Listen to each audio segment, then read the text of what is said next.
Hello, we are live. And I think I fixed my bitrate issue. Welcome, everyone. Yay! Welcome. Can't stop us for long. Should be less choppy. Is it still choppy on YouTube? Let me know because it should be fixed now. My program is telling me I'm all in the clear. So it should be better now. But welcome. Thank you guys so much for tuning in. We have not recorded a podcast in a while, so let me reintroduce everybody. I'm Nicole. I go by Dial Pokemon, and I'm here with Mike and Ryan, my Hi. friends, and my cousin. Hey. Thank you for having us. Yeah, thank you. Much better the second time. Thank you, Snorlax. Cool. So we usually so let me just set this up really quick. We used to record a weekly podcast like 6 or 7 years ago. Then when COVID hit, we kind of just took a break. We all got super busy and kind of did our own thing. So we're back. And we've never really recorded it live. I think we did like 1 or 2 episodes live before we quit. Yeah, I think we made it a whole special and everything. Yeah. So we used to do this pre-recorded, so this is a little new, but Ryan hosts a Survivor podcast. I do, yes. Yeah, you want to talk about that real quick? Yeah, so I couldn't go without a podcast forever. So when we finished or took a break from this one, my friends and I have been doing a Survivor podcast. So if anybody out there watches Survivor, you can check us out on YouTube and where you find your podcasts at Soul Survivor Podcast. We basically recap every Survivor episode after each week. So Awesome. I love that, Ryan. And Mike, what have you been up to? Just work, busy, engaged, trying to get through Exciting. this crazy life. Yeah.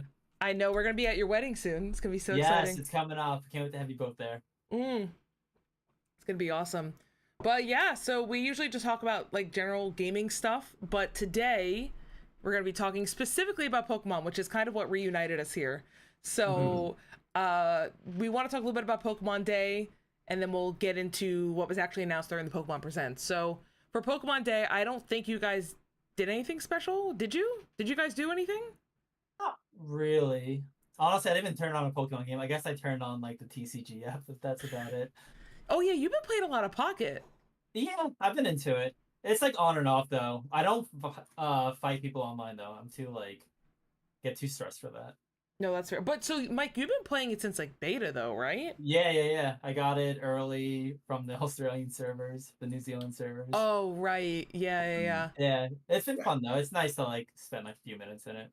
No, I agree with you. I picked honestly, when it first came out, I played not really competitive, but I was playing to unlock all those special, gacha mechanics and stuff, like the currencies. And then I kind of just got bored of the RNG element because I play the paper TCG, so like to me it's kind of like I don't want to see a dumbed down version, but it's which it basically is, but it's so much more accessible at the same time. Oh, I completely agree. I just like collecting the cards because the art is amazing. Yeah. So, but Ryan, you haven't played Pocket, have you? no, but I was going to echo what Mike said. Like I'm not big into the TCG, but even as somebody more casual with it, I would consider checking it out just again for the art and for the quality that goes into the cards because I'm not into the whole collecting of the cards or the gacha mechanic, but I do think that the artwork is a big draw for it. And I think Mike said a key word that we're probably going to talk about a lot today with some of the games as well. I think the theme is accessibility. I think Pokemon has always been overall pretty good at it, but certainly has gotten better over the years, and especially since we stopped recording 5 years ago. I think the latest games and their other components of the franchise have really tapped into the accessibility part. Yeah, I agree. And that's a good point too. So we haven't recorded in a while and quite a lot has changed. I think the last time we recorded, I think Sword and Shield did come out, right? Because it was 2020. Yeah, I think we were talking about it. I forgot if we really got into the DLC stuff. I don't think so, but I think we all kind of agreed we weren't really playing the game enough to get it. I think Ryan was the only one that was maybe considering it. Did you ever pick it up? Yeah, I got it all. Oh, sorry. What, Sword and Shield? The DLC. I did not get the DLC, no. Oh, so Mike, you got the DLC. Yeah, I got the DLC. Okay. Story was fun. It was fun to go through it. Did you play both of them? Yeah. I don't know why I did. No, that's fair. Can I guess we'll start with this. I hated Sword and Shield when it came out. Like you guys know that killed Pokemon for me. Coming from I played a lot of Sun and Moon. Like I was trying to get into competitive stuff. I didn't really play VGC, but I was starting to learn about it. I loved Sun and Moon. And then Sword and Shield just killed it for me. And I was like, I think I'm done with Pokemon. Like, I just don't think I can pick it up again. And I actually never picked up it took me forever to get Arceus. Yeah. I got Arceus after I played Scarlet and Violet. Mm-hmm. But I recently went back. The reason I bring this up is because I went back to go get the DLC mons because I needed Urshifu since I play VGC right now. So I had to go back and get Urshifu. And I'm like, the DLC was awful, but I have to say, the graphics and like the battle system of Sword and Shield, forget about Dynamax competitively, that's a whole separate conversation, but I mean like aesthetics, it's so sad that what we got in Scarlet and Violet is what it is when Sword and Shield looks beautiful, in my opinion at least.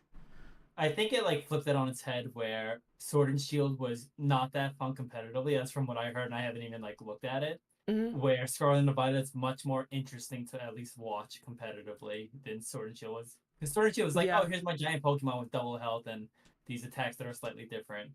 But with Scarlet and Violet, again, not to get too into it, but you have so many mechanics tied to just changing your type, you know? Yeah, we can get into exactly. Oh, sorry, go ahead, Ryan. No, but I was gonna say that, and that goes back to the whole theme about like accessibility, right? Like sometimes, Nicole, we will hang out and we'll do a raid or two, and you can on the fly change the nature, change the ability, you can change the Terra, you can reskill, like you can do anything you really want to. So I really think they've done a great job in terms, like Mike said, the mechanics. I mean, I think Scarlet Violet is an awesome game because of what it like can do in terms of giving you options. I think the biggest flaw, and it's also kind of like tease up what we'll get into today with ZA and whatnot, but like the biggest problem with Scarlet and Violet was the performance, both graphically and, frames, just not acceptable for, a game released in 2022 by the biggest, franchise. But, that's why I see, Nicole, your point about Sword and Shield, where like you go back, it actually looks visually pretty nice. And I think I'm glad to see that ZA, which we'll talk about, kind of goes back to the more bright, I don't want to say like more cheery, but like just the brighter artwork, more type of like cell shading, not as much realistic texturing, which honestly like probably is better for Pokemon if we're going to be honest. Yeah. And I want to circle back to your points, Ryan, because when we do get to talk to Legend ZA, I do want to talk about the graphics. Actually, you have that in there. You added that. Thank you. I do want to talk about that because it's so funny going from Sword and Shield, which I think a lot of people would agree that is one of the most aesthetically pleasing, if not the most aesthetically pleasing Pokemon game. 3D, I should say, because it's hard to compare with the pixel stuff. But I think going from that and then going into, I mean, Arceus was pretty, but it like obviously is a downgrade from Sword and Shield in my opinion. And then just seeing Scarlet and Violet is that's just abysmal. I have no other word to say other than abysmal. Like, it's like they wanted to go open world and it came at a big cost, and was it worth it, I think is the question. Do you guys want to do a quick recap on our thoughts of Scarlet and Violet before we dive into the stuff for Pokemon Day? Just to kind of like recap this gen? Yeah. Sure. So Mike, why don't you start? Tell us like what your thoughts are for Arceus and for Scarlet and Violet and like this generation of Pokemon, I guess. Okay, so at first, I wasn't too excited. It's like a Pokemon game. It's like, whatever. Like, I'll play it. I'll try it. Open world seems cool. Definitely, I guess, starting with Scarlet and Violet, the catch mechanic of Arceus was cool then. And I'm like, okay, how will it translate into, like, a mainline Pokemon game? And, it wasn't the same, obviously. But it was fun. I remember me and Ryan actually teamed up at one point. Remember, we ran around the world? We teamed up. Yeah. And it was fun playing with the both of us there, but I think that was more about the novelty of playing together, because obviously you didn't do anything. Like, the most fun thing we could do is run in front of Ryan's face while he's battling a Pokemon. Yeah. To get in front of the camera, But it was cool, it was cool traveling together, but it's sort of like, what do you do? And then it leads to the bigger question of, like, what was the point of this open world if you can't even really interact with it, rather than just go up cliffs and see other Pokemon around the world. Yeah, like, it's cool, but once the game's done, it's all right. Now the actual battle and the actual competitive, like, that doesn't translate over. So now you have like these poor looking graphics in the background when it could have been like more polished, if anything. I completely agree with you, Mike, and I think Ryan's gonna say the same thing. Yeah, so I think, again, going back to what I said with Scarlet and Violet, I think it definitely is the most I get versatile. Like it's a very expansive game in terms of everything it offers you from a competitive standpoint, like I mentioned, and also just from a multiplayer open world standpoint. Yes, it came at a cost with the performance and the graphics, so I definitely have my qualms with it. But again, the fact that, like Mike said, you essentially can play through the whole game together. Like you can honestly go do any gym, any star boss, any titan in any order you want. So there's 18 objectives before the Elite Four, and they each have their own side story as well. And you can basically play through the whole game with a friend, go from area to area. I think that's great. I think it's really great. I had fun with Scarlet and Violet. Obviously, had some problems, but it really was a fun time. But I gotta be honest, that was the start of Gen 9. And then, Gen 8, by the way, Gen 8, one thing we did not mention in our hiatus was Brilliant Diamond Shining Pearl, which was also the end. Right. Oh, which was so forgettable. Which was the end.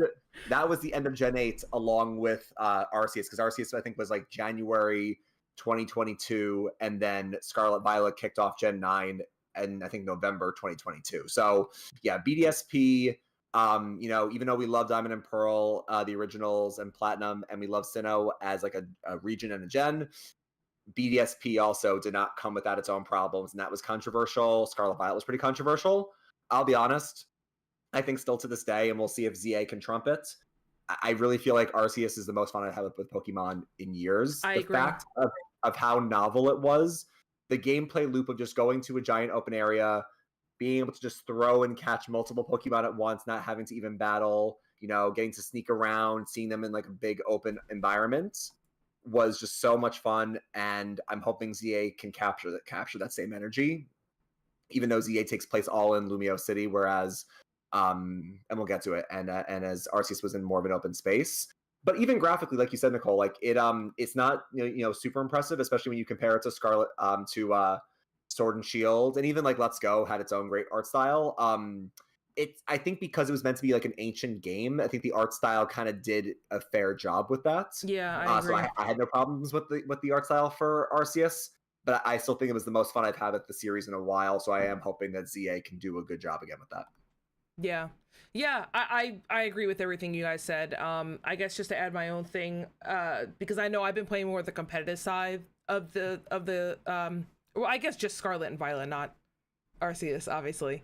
Arceus was a fun game. I have nothing to add. I thought it was beautiful. I know there were some things that were kind of quirky, but the Pokedex was great. I got a little bored, kind of like 70% through the Pokedex. That's one of my fears for the new Legends games, but we'll talk about that later. But I thought Scarlet and Violet was a unfortunate mix of amazing ideas and just poor execution. I think by far terrestrialization is the best mechanic that they've ever put competitively in the game. I would actually, this might be a hot take, I think Dynamax is the coolest mechanic.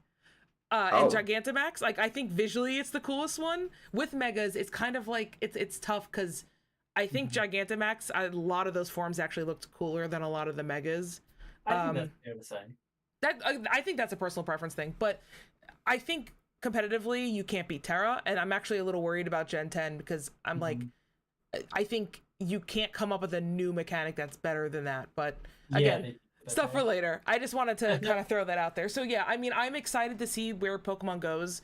That's why Pokemon Day, I was so excited to see what they were going to announce, because I don't know, I have fallen back in love with Pokemon, both competitively and casually. So for me, I'm kind of just excited for anything they put forward. Really quick before we dive into the actual announcement, I just wanted to say, I don't know if you guys know, I actually went into the city for Pokemon Day. Yeah, how was that? It was really fun. So I got to meet up with a bunch of content creators, and we just kind of went around. We waited online to get into the Pokemon Center, Nintendo New York, which used to be the Pokemon Center. It was really, really fun. And we waited online to get a picture with Eevee and Pikachu. That was cute. And then I bought some merch and got some promo cards. But it was fun. It's nice being surrounded by Pokemon nerds, you know? Yeah, exactly. And that's sort of what makes Pokemon great, right? Like, it brings people together. Like, obviously, it just brought us three together to do a podcast on it. Yeah. Like, that's sort of the magic behind it. I completely agree. There's definitely complaints to do. You could argue if Pokemon's even a good game or not, but like, but it still brought us together. But yeah, exactly. The spirit of it is always there. So for better or for worse, I guess. Yeah, so that was a fun day, and then I don't know, it kind of what you said reminded me how much, I enjoy the games, but the community in Pokemon I think is the most important thing to me. But let's dive into the direct, unless you guys have anything else you want to add. No, I think we're ready. No, we're dive into it. All right, so let's dive into the direct. So let's start with the easy stuff. And I'll go to you, Mike, because I know you know the most about TCG Pocket here. We'll skip over Go. We'll skip over Sleep and all that other crap. So TCG Pocket, they announced a new set. It looks cool. I'm gonna still open my 2 free packs a day and move on. Yeah. What do you think, Mike? It's exciting. I don't really follow the competitive scene of Pocket because I think there is one now. It's huge, actually. It's actually very large. Yeah, popping off. You know they get 700-person tournaments online. Oh my god, really? Yeah. That's big. Yeah. But that's the whole thing. It's like that 700-person tournament could go pretty fast because the matches are like 5 minutes, and I assume they do best of 3. I'm not sure. I believe it's best of 3. That game has to be best of 3. Yeah. But the meta's like shaken up from what I know. All the cards seem interesting. It's still really fun to open packs. Like the new set comes out. It is exciting to get for. I wish the drop rates were a little better. I've been trying to get a Glaceon card forever. It just hasn't happened yet. Oh, Mike. Wait, I have a question for you on the drop rates. So, did you open the new set, right? That new Arceus set? Yeah, yep. On your first pack, did you get an Arceus out of it? I don't know. I have an Arceus, but forgot if it was from the first pack. Maybe. The only reason I ask is because I saw somebody post, "Oh, look, guys, I got the golden Arceus out of the first pack." And I'm like, okay. Then I opened it and I got the golden Arceus. So I'm like, oh, is that just a promo? Or am I just really lucky? So I'm just curious. I'm not sure. That's a good question. I'm still like mindless with opening the packs now. It's the drop rates. I know it's just bad luck. It's just like not fair most of the time. And then I can't do the online battling at all just because it's so frustrating. Because I feel like no matter what deck I build, it might just be a me issue. Like I'm not the best at these type of games. But I feel like I always rely on a coin flip, and it's always tails. Like that's just how the game's designed. That's my issue with it. Is everything. I made an Articuno Misty deck with a quad Articuno. I made that. Yeah, or dual, whatever it was, and like, it was fun. Like getting the when you get like 6 heads or whatever in a row, it's like, oh, I'm just gonna goop this person. But like every deck is kind of like that. Like, I know, to an extent. And you sort of like want to build for consistency, I assume, but. I don't know. I feel like no matter what cards I choose, it's always like, oh, you want to play a water deck? Well, like you need to play Misty. You got to do your coin flips. And I think part of that is. The card you draw. Yep. Sorry, I didn't mean to cut you off. That's okay.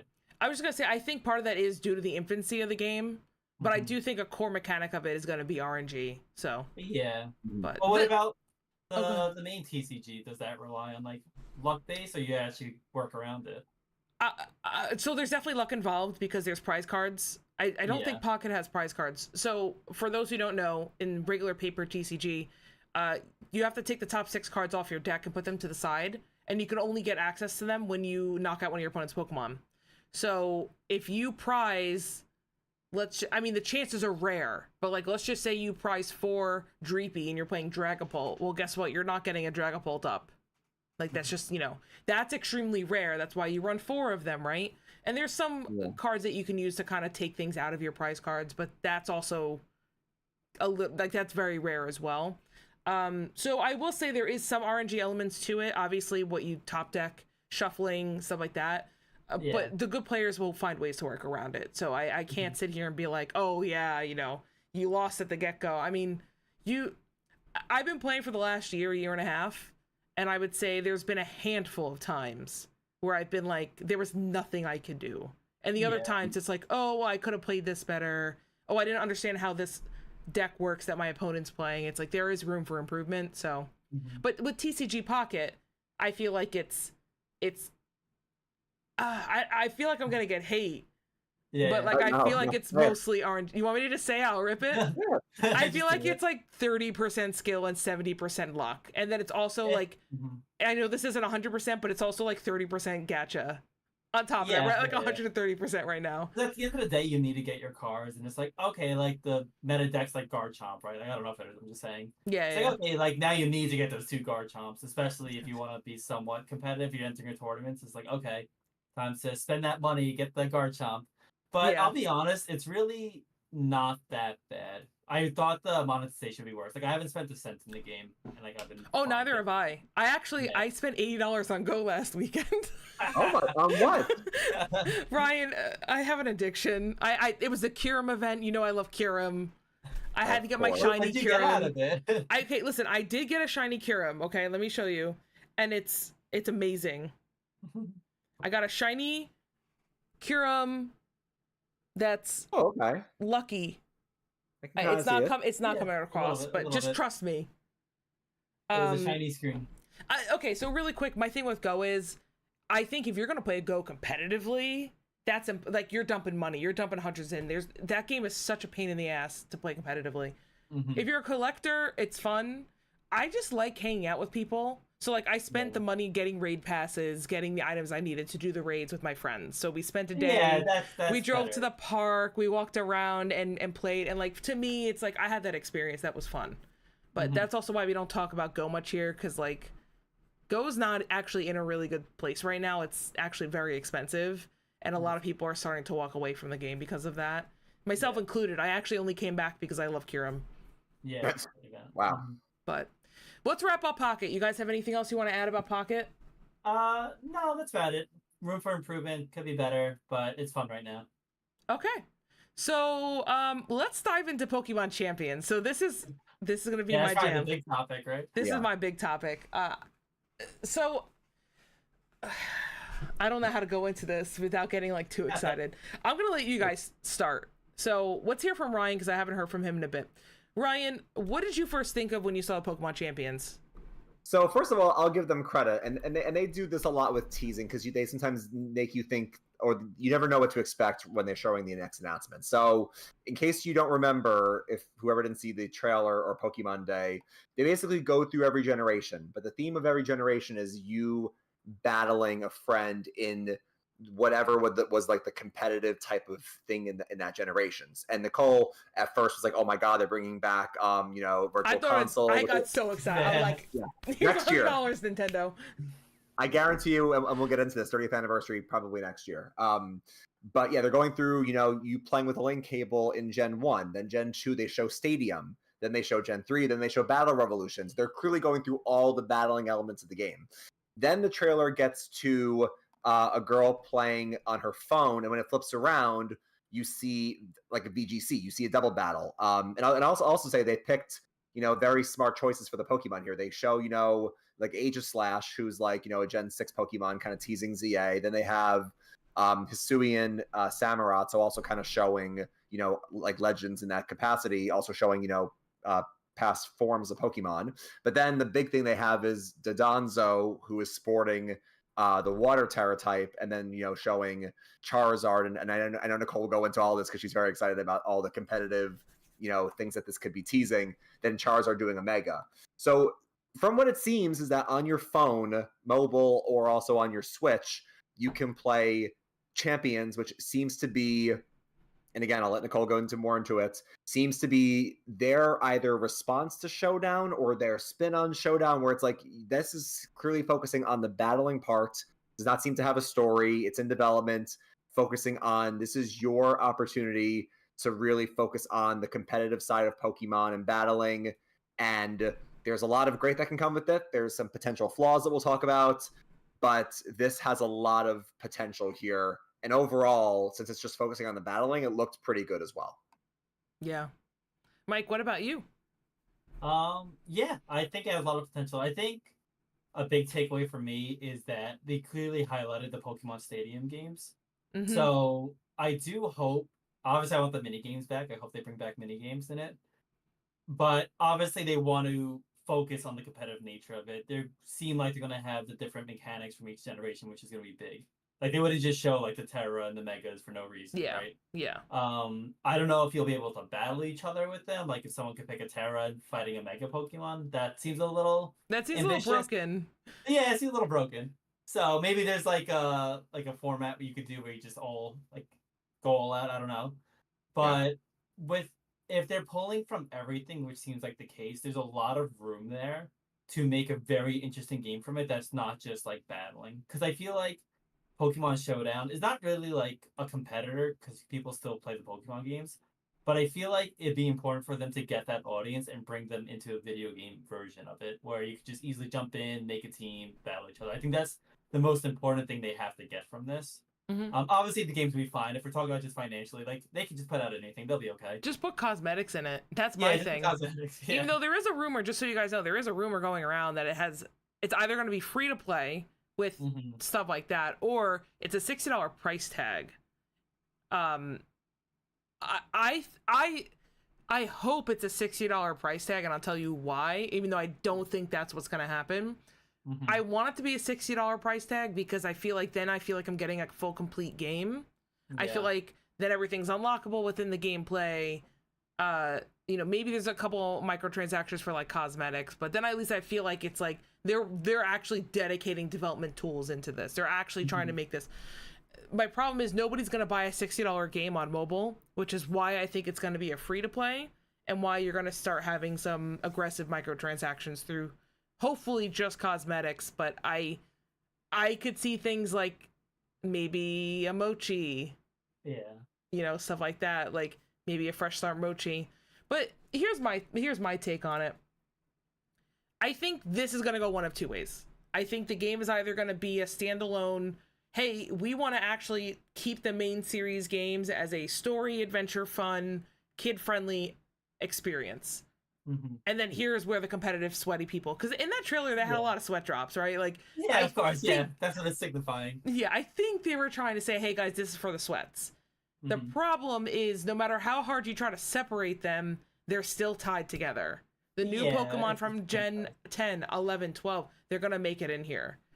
I don't know what mechanics are gonna come out. I think we're gonna start seeing like rotated mechanics. That's my thought. But yeah, that's the tough part that we're gonna be at right now, is that I think you kind of go in two directions, or one of two directions. The other direction could be, is this gonna be VGC Pocket? So this is gonna be my one fear. TCG Pocket is great because it brought a ton of people into playing the TCG that normally would have never picked up a TCG again, right? Like you're scratching that itch. That's why like that Yu-Gi-Oh game that was like the simplified Yu-Gi-Oh game that came out like 10 years ago on mobile. That's why that became so popular, because it's like the new games are so complicated. Here you still get your itch, but it's easy. I think VGC Pocket would be amazing to bring more eyes to the esport. I think it would actually be detrimental to the scene. In which case it just ends up being a thing that sits on your phone if you're a VGC player. Not to keep ranting, but the last thing I just want to talk about is if they decide to go the showdown route where you could just strictly make whatever Pokemon you want, this helps combat some of the hacking problems that they've had. But if you go the rental spot, right, where it's like, hey, we're going to get, like in Stadium, here's a rental for Articuno, but it only knows like Ice Beam, and then it knows like shitty moves. And then you're like, damn, Articuno is actually just bad. Like, I just can't use Articuno. So I don't know. What do you guys think about that? Because I've been seeing it all over the internet. I've been seeing both things. So I think here's what I'll say. We know for a fact, because they tease in the trailer, that you can connect with Pokemon Home. And they highlight that in the trailer, and they talk about how you can connect to Pokemon Go. You can send them from Go to Home. And then for Scarlet Violet, and I assume for other games in the series, like I would assume potentially, like Sword and Shield, maybe even Arceus, like you can deposit and withdraw Pokemon from Home there as well. So we know for a fact that's going to be an element kind of like Stadium. I also would assume like Stadium and Battle Revolution, I would assume there are rental Pokemon as well. Like if you want to rent a Pokemon now, who knows, like Nicole said, if it's like Articuno's like locked to a certain move set and it's truly a rental, or if you can even get a rental and you can kind of play around with it a bit. I would be curious to see if those are the two main options, rental and your own Pokemon from Home, or if the third element is, will they go the showdown route and let you just kind of make whatever you want. Now, I'll be honest, Mike and Nicole, I think, are a bit more into Pokemon currently than I am and are more into those scenes. If I even wanted to play competitive Pokemon and pick up VGC, just in terms of a time crunch, I still feel like I would opt or showdown, just because I don't have to spend a lot of time. I can make a team within 10 minutes for whatever I want. and then I can just learn the strategies, practice doubles, whatever the case is. Now, obviously, doesn't bring the same type of feel that the actual VGC does. Obviously, that's all, you know, it's kind of it's mostly like sprites and stuff on Showdown, whereas like it's clearly here in Champions, you're getting a spectacle. You're getting like, you know, moves that actually look like moves, not just like, you know, silly animations. You're actually getting like grand scale animations. So I think, again, a lot of potential here. Would be curious if they go to the Showdown route to let you make whatever you want. But I feel like it's a safe bet that with home, you can bring in whatever you want. But then also, of course, if you don't have home or you don't utilize home, they probably have rentals in some capacity. I agree with you, Ryan. And Mike, we'll get to you in 1 second. I just want to add on top of what you said. I do think that's going back to what I was saying. You want it as a set, like they could have it as a separate entity, but at the end of the day, with home, that's also telling me the games are still going to be connected.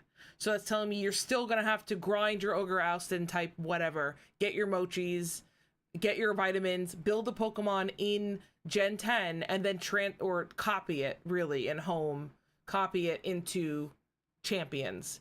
If that's the case, I'm actually fine with that. I'm going to be honest with you.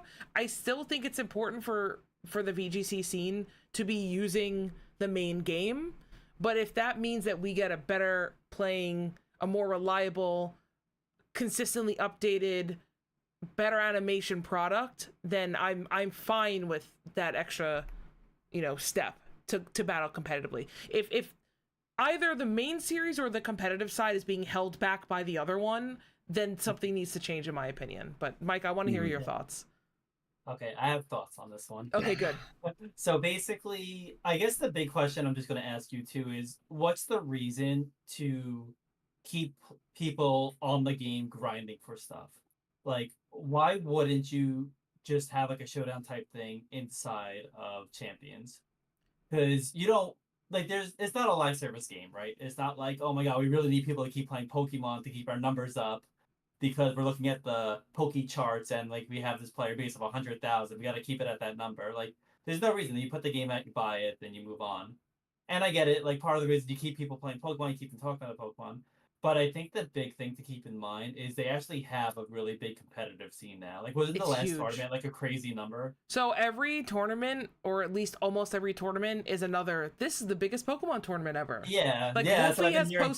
Wolfie has posted 3 videos already that says I won the biggest Pokemon tournament, and guess what? All 3 of those were within the last year and a half. Mm-hmm. Yeah, and like Worlds was like the biggest it's been. So I heard, I don't remember the exact numbers, but I heard a statistic where it was like in previous Pokemon generations, towards the tail end, if you had a 50-person regional, you were happy. So like in the last year of a game's lifespan, if you had 50 people at a regional, that's good. Mm-hmm. We just had, I think, 1,700 at EUIC, which that's international, but at the regionals, we're still getting 700-800 players. And this game is less than a year from being over. So, or maybe a year most, right? So I think we're kind of at that point now where it's like the game has exploded this generation to astronomical numbers that I don't think Game Freak is ready for. But Mike, I want to answer your question. Sure. I think the reason why Game Freak wants players to keep grinding is they want to keep value on Pokemon. Mm-hmm. So they know people are going to hack. They know that I can go on, find a bot, make a shiny Mew with the exact moveset I want, with the exact OT and the IVs and the EVs, and send it to me. But that Mew means nothing to me, right? Mm-hmm. So if I were to lose that Mew, if I lost that game cartridge, if I traded it away, I don't care. I use it in battle. I have no attachment to that. Yeah. Game Freak needs you to have an attachment to Pokemon because of the existence of hacked Pokemon, if that makes sense. Like, I think the whole point of the franchise is that you gotta catch them all. This is your Pokemon. What makes my Mew different from Ryan's Mew, right? Mm-hmm. And as a player, I can tell you it's frustrating because, I just want to hack all my Mons. But I can tell you, when I went to go use a hacked team at PAX that just had all the perfect sets, I had no attachment to my Mons. But when I go fight in VGC and I have like legitimate Mons that I either bred or I shiny hunted for, it's like, this is my King Gambit that I'm using. Yeah. You know? And I think that's a value that is I don't think you know until you've done both, if that makes sense. Yeah, that makes sense. And to be fair, I never like hacked the Pokemon for competitive and got like these strangers on my team just have like the best team. Like I've always brought my Glaceon. I always brought my Yeah. little But silly like, don't you Pokemon. feel that attachment though? It's like, oh, this is my Yes, Glaceon. yes, but that goes into my next point of why can't you have both? And I know it's Yeah. weird to say because it's like, why would you do the harder routes? Why would you do all this grinding when I could have just clicked 2 buttons in Champions and got my special specific Pokemon? But I would even argue past that, where if you built your team, like if you're like us, not talking about like super competitive like Wolfie and all that, you're just like us, you build your team. I still think entering tournaments and doing all of this like big league stuff would still bond you with that Pokemon. Yeah, you wouldn't really go on the adventure with it. Yeah, you miss that bonding experience of shoving calcium down someone's throat, but No, I know but it has strayed away, because I will say too, like in X and Y, when I bred my entire, like I straight up bred my entire team for perfect yeah, IVs, and it took me yeah, 3 weeks to do. And yes. I was like, I don't have the heart to not use these Pokemon, Yeah, you I know? don't care if they're Yeah. not good anymore. I I'm don't using care if them. this like Starmie is trash. It's like I spend time, you know? Yeah, So I see what but you're I saying think, though. but I think what you said is extremely valid because that is the reason to stick with the game. You do want to catch them all. They want you to spend time catching them all. They want you to catch them all until the new game comes out. You catch them all there. Like that's the whole point of it. But I think they need to figure out like what they want to do. Maybe they've probably figured it out by now. I'm sure if they're making the game. But what do they want to get out of Pokemon? Do they just want people to have to grind within the game just to bring it over? Or do they want people to get ease of access? Like, okay, you got like this giant number for worlds. Like, if it's as accessible as Champions can make it, you probably could like double that number. And I'm not even like Well, joking. and that's, yeah, no, and I actually want to direct this part at Ryan, because Ryan mentioned it earlier, but the problem with competitive Pokemon has always been the hump to get into it, because Yeah. not only do you have to know like so much knowledge, like game knowledge and understanding, it's a very niche game. There aren't a lot of games like it that transfer skills over. The game has been around, I mean, Pokemon's been around since 1996, but the competitive scene has been around since like 2007, 2008. So, Yeah. you know, you have players in there like Wolfie that have been playing since 2008, and you go in and it's like right now if we went into Fortnite with all the Zoomers playing Fortnite, right? It's like we're at way too much of a disadvantage. Yeah. And then on top of that, you still have to grind out, well, I have to beat the game. I have to buy the DLC. I have to beat the DLC. Okay, I have to get my Urshifu. All right, I got to train it this way. Oh, oops, I messed up my EV training. Now I got to go buy something to reset it. Oh, actually, I realized that this isn't the right set for Urshifu, so I got to go do this egg move. It's like, Yeah. it's a lot. It's a lot. So Ryan and I, we used to try to get into competitive back in the day. We built a couple singles teams that honestly, like, were kind of ass. Like, they were just for fun. But Yeah. I want to hear from Ryan, like, what would it take you to get into it now? Even though the games have been getting more accessible, like Scarlet and Violet, I could build a team in 15 minutes. But still, is that too much? Is that not enough? And what would it take for somebody like you, Ryan, who like dabbles in Pokemon, to maybe considering getting into competitive battling again? It's a great question. And I think in some cases there's nothing you can do. Sometimes like the ship has sailed for people. I mean, all of us, you know, we're all 5 years older than we were, you know. Oh, don't remind me. Don't remind me. It's a fact. We're older than we were than when we stopped recording, and obviously you both are older than me, and obviously we all have different life responsibilities, changes in our lives now, so we have less time. So I think as it was, I feel like I didn't have enough time to grind out a team back in the day with X and Y and hyper training or whatever it was. But yes, it's definitely easier to do now, so I would consider it. But you know, maybe again that ship has sailed where I don't know if I would ever get like super into it. Maybe I would get Champions and dabble. I would not mind. Obviously, if it's free, I'm going to get it, try it out no matter what. Even if it's 60, I'll still probably get it and try it out for a little bit. I mean, listen, if X and Y back in the day had like what Pokemon is now in terms of how much accessibility it has, maybe I would have, like you said, Nicole, stuck with it. We built teams back in the day. Maybe I would have continued with it to this day. I now at definitely this would have. point, I don't know if I would do that. And I think the more I'm hearing both of you kind of debate what champions will offer to the player, I'm leaning actually more towards they won't go the showdown route, because I do think they want you to either use their Pokemon like that they rent to you, or your Pokemon from home. And they even say in the trailer, and again, I know it's just a tease. There's more info going to be coming, but they do say, you won't be limited to using Pokemon. You won't just be limited to Pokemon you can partner up with in Champions. You can use your own Pokemon from home. So they're also saying right there in the trailer, like, look, you can bring stuff with you from home, but we're going to give you stuff to use in Champions as well, probably like Stadium, like Battle Revolution. So to answer your question, Nicole, I don't know how. I would assume in terms of like fairness, I would assume the Pokemon that you make in Scarlet and Violet that you grind up are going to be probably better than what they would offer to you like in a rental. I'm sure of that in terms of EVs, IVs, moves. I'm sure nature's abilities. I'm sure it's going to be way more robust that way. So maybe I still wouldn't like grind up in Scarlet and Violet to transfer to home to use to Champions. But maybe I would consider, if like Mike was mentioning formats earlier, if I really wanted to learn the Megas format or even back to the Terras format, but I'm going to use the rental Pokemon, I would consider that. Again, I know it's not going to be as in-depth and I don't have as much flexibility, but I would consider that route unless I felt like Champions really showed me something that would make me want to go back and grind and do that. I was just gonna say, because I feel like their goal of it is gonna be, listen, if you're a diehard player, go customize your game in or customize your mons in Scarlet and Violet, and then bring it in. If you don't own Scarlet and Violet at this point, right, and you're not somebody who's playing the main series, I guess in their head it's, well, how can I get you on the main series? Here's a free alternative where you could just pick 6 mons you like, and then we'll give you a set, because you don't know what the best set is. Obviously, you don't play competitive, so let's just give you a Blood Moon or a Saluna set with like Hyper Voice and a whatever the Blood Moon one is.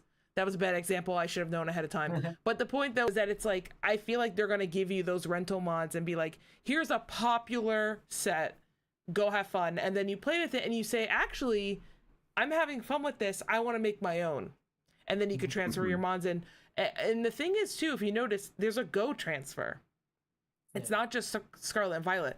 So they're still appealing to that casual Pokemon crowd on mobile to try to get them to maybe come into that. Like, right, TCG Pocket, hey, guys, you really like this? You should start collecting the cards again. You should actually learn how to play paper. And, like, our locals are getting bigger. And I can tell you for a fact, like, not only are the online TCG Pocket tournaments big, but our in-person tournaments at the LI TCG show, we still get 20 people for those, just showing up to play TCG Pocket. So I do have one more important thing to know about Champions, because again, we're still early on. We don't know all the information yet.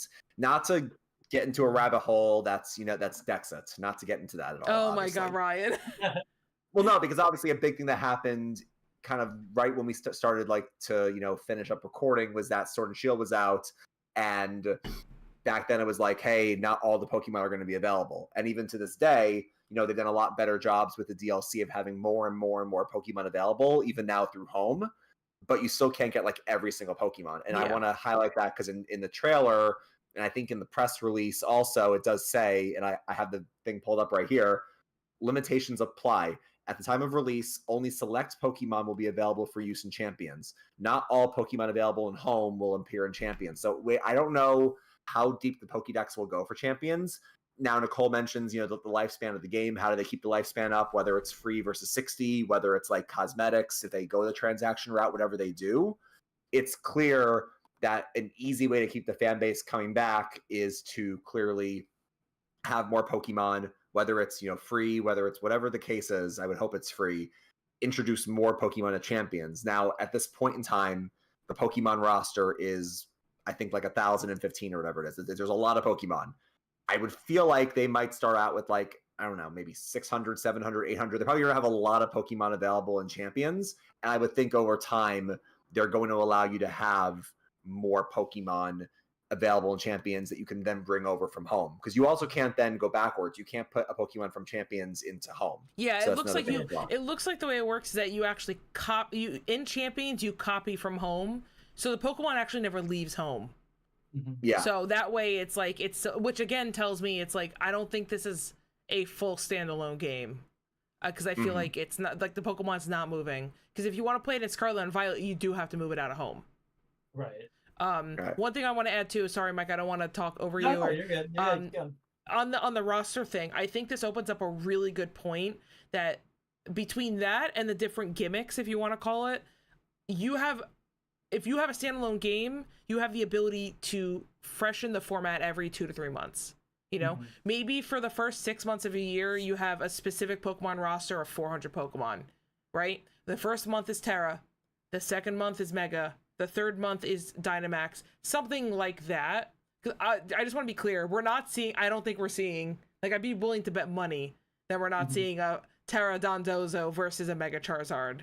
Like, I don't think you're going to see both mechanics. Like a gimmick side thing you could do of that. Be like, oh, choose whatever. But Yeah. I think in an actual like competitive, be like, okay, no, you're not doing Terra. No, against... you can't balance that. And then Z moves, I guess. But the point though is that I think this is an amazing opportunity to keep the format fresh without having to rely on a 3 to 4 year cycle of Gen 10.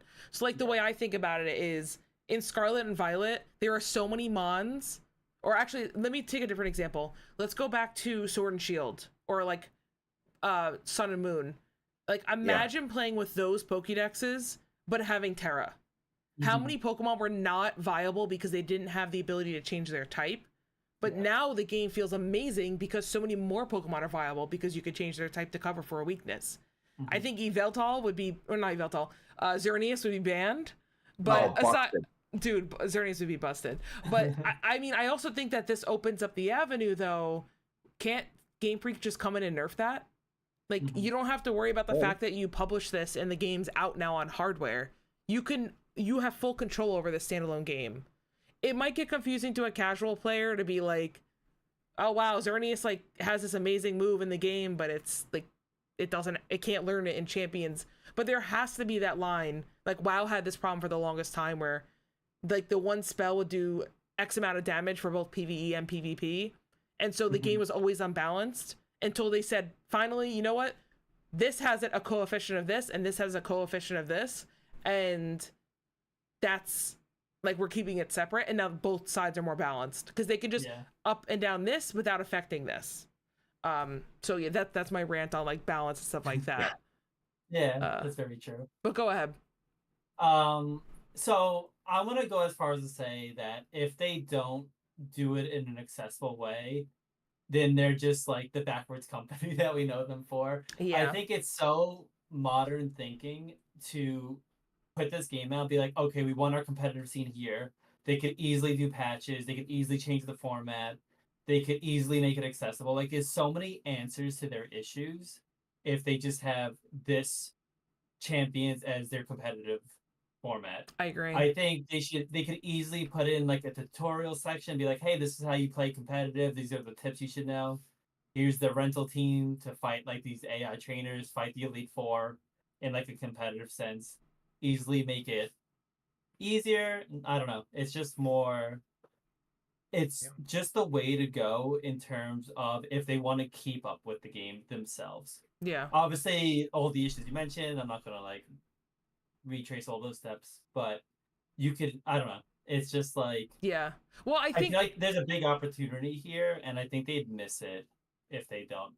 No, I agree with you, and I think this is the perfect way to get people into VGC because it is a growing esport. They clearly want to grow it. I mean, the Worlds this year is going to be allegedly they're going to have like a giant stadium. Like you're going to be in like a championships, like hundreds and hundreds of seats type stadium. So I mean, they're clearly trying to put more into the spectacle of it, which is like. If you have a game that looks really good, it's easier to get more people to play it, Exactly. Scarlet and Violet, you look at it and you look at the battle and you're like, is this game from 2008?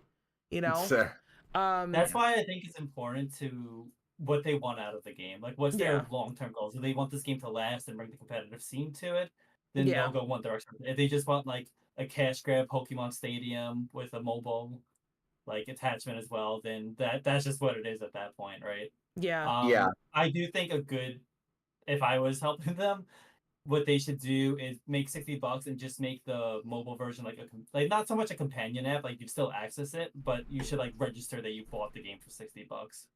That's a good idea, actually. So like almost as if the game will only work if you like it'll only work on mobile if you have the game already on Switch, and then that way you can just kind of. That's not a bad idea.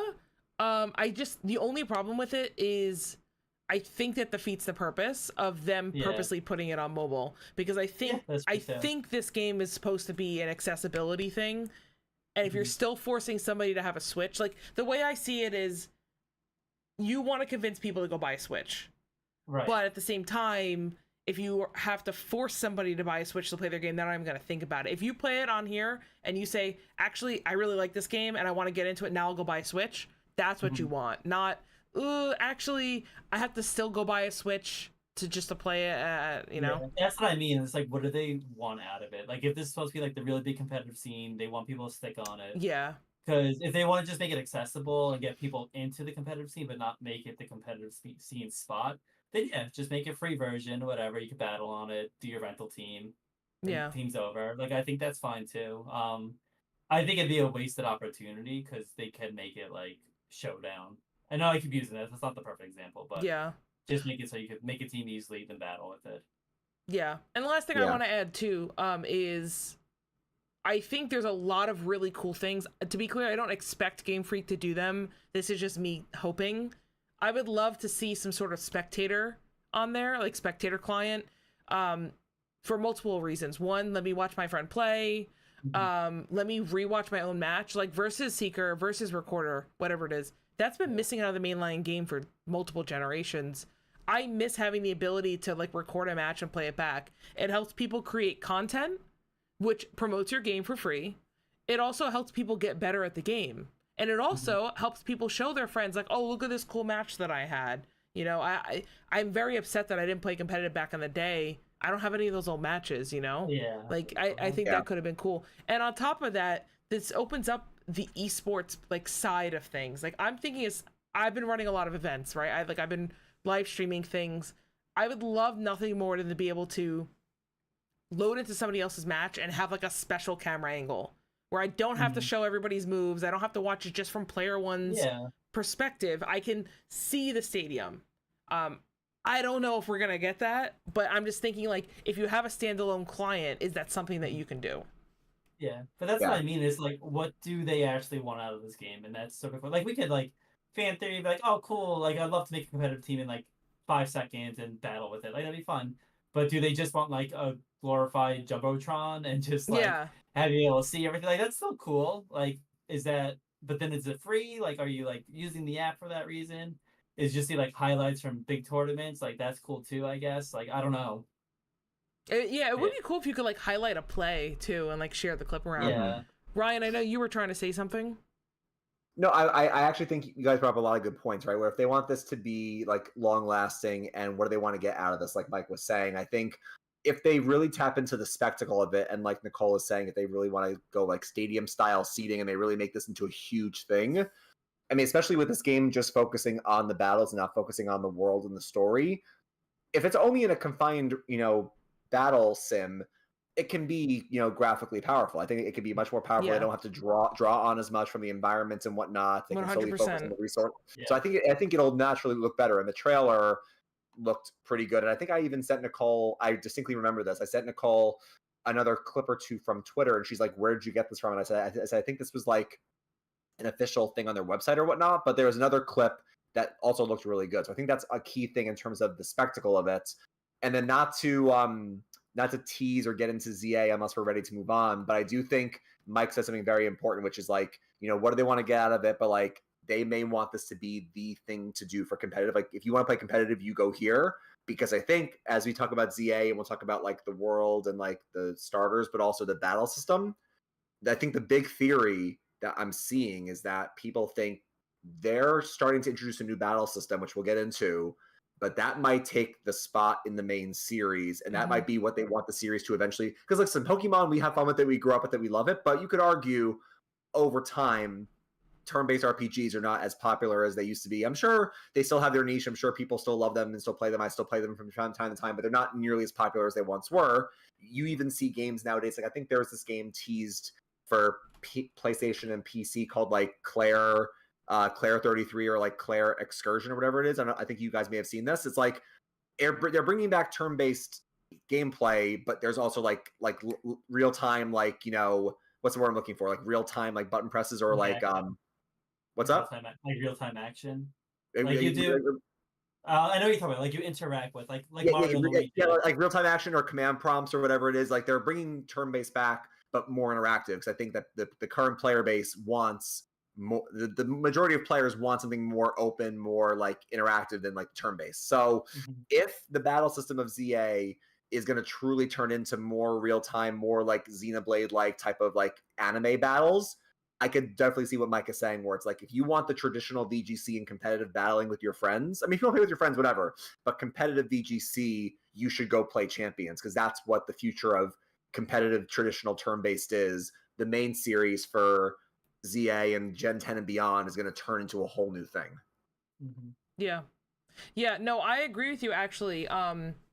I think it, like I said earlier, it lets Game Freak focus on innovating the main series, because I do think that is something that is a problem currently. Is you have this series that has been making the same exact game since 1996, and it's been working. In their defense, it has been working, but it kind of caught up to itself. It's sorry, Chris just said what I was looking for. Yeah, quick time events. Yeah. Thanks. So I feel like it just is caught up to itself, and I feel like Game Freak has been held back by the fact that they have to follow the same formula. There's a Pokédex, you catch them all, and you have a turn-based battle system. And they've tried innovating with the gimmicks, but I feel like Game Freak has also kind of gotten to the realization where it's like, how do you go up from Terra? I legitimately cannot think of a better mechanic than Terra. So I almost wonder if then you kind of cut your losses and go, okay, well, we have things that have worked. Let's just keep recycling them and keep them fresh. Maybe they add more Dynamax. Like, that's the thing. Like, even though we're not in Sword and Shield anymore, what's stopping them from adding a Dynamax or a new Z move, right? You also have certain mons that are only good in certain formats. So, like, Correct. You can't use Terrapagos without Terra. That mon does not work without Terra. Right. Ryan, I don't know if you know how Terrapagos... Do you know how Terrapagos works? Yeah. Okay. Yeah. I mean, it's in the name. Yeah. But it's like, or Ogerpon. It's like Ogerpon, like, you have to give it a mask. That mask has to be available in other games. Otherwise, it's the base Ogerpon. So, yeah, just going back to what you were saying, Ryan, I think you're right, though, with all that. So, Well, I remember when Megas came out, they're like, oh, this is like the new thing. Like they're sticking with Megas, and then like the generation after, they just dropped it. I think Megas are great. Like, that's the thing, is I have no issue with Megas. My only problem with Mega was that there were 3 of them that were good. Yeah. And you have to build the entire team around it. So if you're gonna make Megas that powerful where you have to build the whole team around it, make more than 3 of them good, because then it gets boring. But yes, that's why I think Terra is so good. But yeah, sorry. No, I agree with you, because you could use it offensively, defensively, on any mon, and it does. Like, if you're using Mega Lucario, right? Okay, obviously you're gonna Mega that Lucario in every battle. Yeah, exactly. Versus, I think Terra's a very hard mechanic to use. And you're right, Moxieman says in the chat, most gimmicks get dropped because of imbalance and competitive. Totally right. And I think if they stop trying to force themselves to come up with new stuff, just balance your old stuff. You have good ideas, just poor execution. But I don't want to spend all day talking about champions. I mean, I do, but I can't. So let's talk about ZA. So obviously we know Megas are coming back in ZA. Do we think the starters are going to get Megas? Because honestly, I need a Mega for Alligator. Yeah, they have to, right? Isn't it like... Do they have to, or are you going to get a regional form? Like, what's going on? Yeah, I mean, maybe they'll get both. Maybe like third form of regional, then they make it from there. That's how I did see that somewhere. That is a theory, but I don't give Game Freak enough credit to do that. What do you think, Ryan? Wait, I missed it. What's the theory? Mega and regional. They won't do Mega and regional. I think the ZA trio of Chikorita, Tepig, and Totodile, they'll either get regionals or they'll get Megas. Or one thing they could do is they could give, because these are not native to the Kalos region, they could give these Pokemon regionals, but then they could go back and give the actual Kalos starters of Chespin, Fennekin, and Froakie, give them Megas because they never got Megas. And that's clearly what they're going to try to do with this game too. Like, obviously the trailer showed the returning Megas. They showed, Charizard and Lucario and Ampharos and like Absol and whatnot. All the Megas for X and Y and Oras all the megas were of gens 1 through 5. None of the Gen 6 Pokemon ever got a mega. So they clearly are going to try to do that this time, I think. So I could see the starters get regional or get megas. Yeah. Mhm. Well, I mean, y'all know I'm gonna choose Totodile, right? Yeah. Like that's not a question. No, it's not like it's your favorite Pokemon and you have a poster behind you. It's not like it's your favorite one. So. I'm just curious, where are you guys standing? Who would you choose? I'm gonna go with Chikorita to give her another chance. Dude, I love Chikorita. All this Chikorita slander, I hate it. That's the only grass starter, the only non-water starter I took. I love that. You know, I liked her first form a lot, and that's I'm not where it shocked. stopped. I actually like Meganium. It's I cute. like the idea of Meganium, where I like the idea that she could like have heal pulse and like leech seed and just be like a nuisance while healing other people. But Mike, why do you do this? Why do you play these? So I'll be honest, like for me, this is very interesting and I haven't made my choice yet. It will depend probably on what they get in terms of a regional form or a mega. That might decide it for me. And also, it's not coming out until like October, November, so we still have time, of course. But it's very interesting because I think Legends Arceus, for most people, including myself, those were very popular starters in terms of like Rowlet and Cyndaquil and Oshawott, like people like Samurott. Oh, we love Alshawat. I like Oshawott. I think Oshawott's fine. I think I like his later forms more than I do his original form, but those were more popular starters. I picked each of those starters in my first playthrough of those games, so that was a hard choice for me for that reason. I picked Cyndaquil. This time, I have the opposite problem where I can't pick, but that's because I never picked any of these 3 starters. They're not my favorite starters.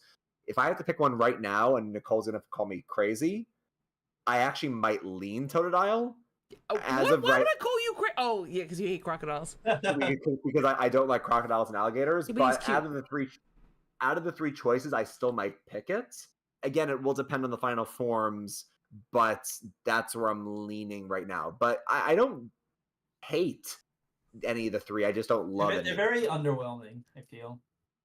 Like none of them are fan favorites, which I guess give some love to them. I think Totodile's pretty popular.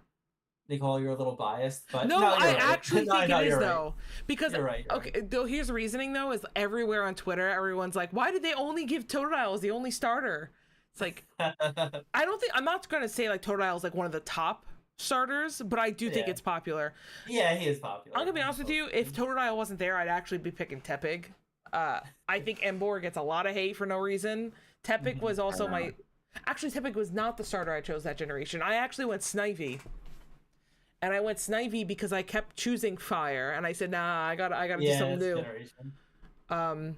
But okay, so let's go talk about the battle system because we kind of touched on it before, and if this is going to be the future of the battle system in Pokemon, I'm excited to see where it goes. It looks different enough, right? Like you guys saw that you could like actually manually dodge attacks, interacting and everything. Yeah, what do you guys think of this? I think for a Legends game, it's really good. It's good that it's different. I don't see it being competitive, obviously. Yeah, I mean, but I think there's gonna be a ranked mode though. That's good. That's good. I should have known that. But yeah, I hope it works out. I do like that you interact more. I think it goes along with Ryan's point before, where it's RPG, but it's more interactive. Like you're not just sitting there clicking a button, thinking, clicking a button, which is fine. But it's more of like, how can we shake up the formula? How does it work? But yeah, that's my thoughts. I think it's positive overall. Yeah, I definitely think that it is very interesting. I think it really brought a lot of nostalgia for people, especially if you grew up watching the anime, because this is kind of like what we always dreamed of, is like you can actually like move around with your Pokemon, get them to dodge, and make it feel very like you're actually battling in the anime. So I think that's really cool with it. We see initially in the trailer that when Totodile and Tepig are battling, you are calling out a move to your Pokemon, you're having them move around to dodge and whatnot. That's really cool. But later in the trailer, what we see is the actual UI is almost something akin to Xenoblade 2, where with the Switch, the Switch has, obviously the 4 directional buttons and whatnot. You can map attacks to those buttons. Like you have tackle, water gun, leer, bite, and you use a move, and instead of PP, they have a cooldown where you're going to use a move and then it's going to cool down. It's going to go down to 0 and then the gauge is going to slowly go back up. So it's going to have a very kind of like Xenoblade, JRPG action type of feel to it.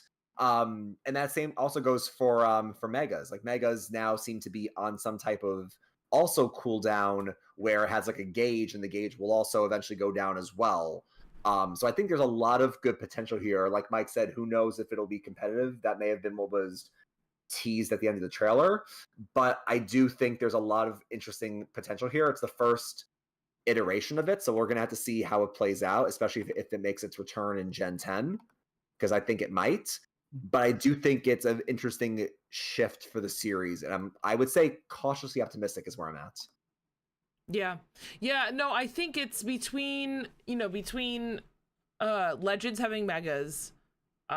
They put a mega in the Champions thing, and the mega announcements for the paper TCG. I mean, it's clear they're going all in on megas. I don't think they would be going this ham. Like the thing with the TCG is that if they're going to introduce a new mechanic, it's actually going to be supported for a while, through multiple sets. So something like a mega where it's 3 prizes instead of 2 prizes when you knock it out, that's not something they're going to say, hey guys, yeah, we're only going to print like 3 of them in this one set. And then no, because then they print cards to support the megas. So megas are here to stay. And I think I would genuinely be shocked if we didn't have megas in Gen 10. I think the anniversary is a great time to bring back a beloved mechanic and do it right this time. And also just kind of build that hype back up, because, I think Scarlet and Violet did grow the game a lot, but with an anniversary as big as the 30th anniversary, you really want to bring people in. I'm sure next year is going to be crazy for Pokemon related stuff. I don't want to get too far off tangent, but I agree with you, Ryan. I think this is a tease for what's to come. I think again, like, you can look at RCS with the Pokedex thing. Now they're reiterating it on this game. My only fear is that this is also going to get repetitive, but very quickly. Not to say that the turn-based thing didn't get repetitive very quickly, because I mean, there's only so much you could do with turn-based. Yeah. But at least turn-based, I feel like it's like really, like, it's either in the main game, it's you turn your brain off and you do it and who cares, or in competitive, it's like, okay, I really got to turn my brain on and go for it. This feels like a middle ground, and I almost feel like the middle ground is worse sometimes with certain things, Yeah. So I am curious, like, if they're gonna continue expanding on this. I liked Arceus a lot, but I did get kind of bored towards the end. I don't want that to happen every single time a new Legends game comes out, but I'm hoping the Legends games gives them room to keep innovating. So I don't know. Is there anything that you guys want to see? Oh, go ahead, Ryan. Well, what I'll say really quickly about Legends as a series is, because for all I know, I could be wrong. For all I know, this is just them trying it out with ZA, and Gen 10's not going to fully adopt the real-time action battling. But I do think that's what Legends is kind of meant to be, right? Where Legends is meant to be experimental, it's meant for them to try different things rather than the new Gen 5, 6, 7, 8, 9, 10. They're trying to do new things.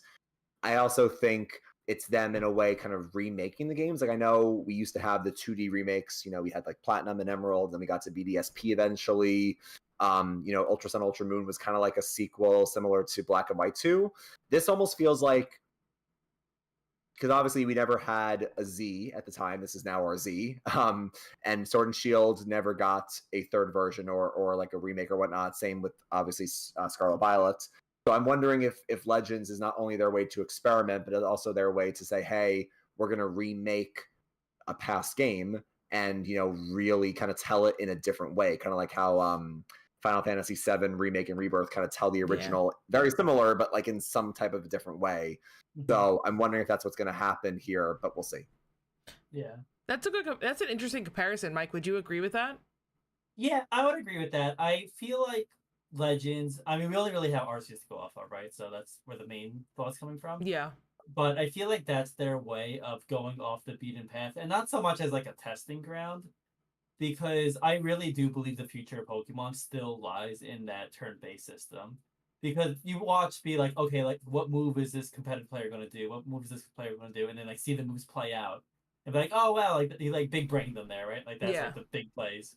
But if it just becomes sort of like an action game, it's like, okay, who could, like, button mash the most, or, like, wait for the cooldown at the proper time? Like, there's still something there.